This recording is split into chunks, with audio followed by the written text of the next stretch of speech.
Organogen elementlər hansılardır? Organogen elementler karbon, hidrogen, oksigen. Bir dənə də vardı.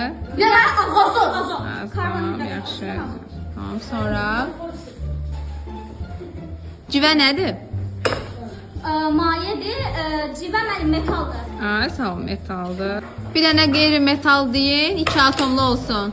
Ben neçə? Bir dənə qeyri-metal deyin, 2 atomlu olsun. 2 atom olsun. Mənim xlor, yoddur. Xlor, aha, Xlor, bəli. yod. Aha, Sən nə deyirsən? Yaxşı da sakin. Metal maye haldadır.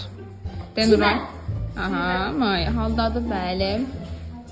Hansı qeyri-metal maye haldadır? Bram. Aha. Müəllimə, sualı bitirməsiz deyirəm. Müəllimə, yolda belə basır. Hansı elementin sual axırışmı? Mən sual verirəm. Yaxşı, tamam. Hansı elementin 4 dənə allotropik şəkilləşməsi var? Mən karbonu. Karbon hansılardır? Mənim almaz, grafit, karbiyo, fulleren. Aha, düzdür, aferin. Ozon. Müəllimə basır. İmkan verelim. Oyun, müəllim oyun. Ben başka bir şey demirəm o Buyurun, işte. müəllim. Sualım belədir. Ozon hansı elementin Mən şəkilləşməsidir? Mən çoxdan basmışam. Mən oksigen.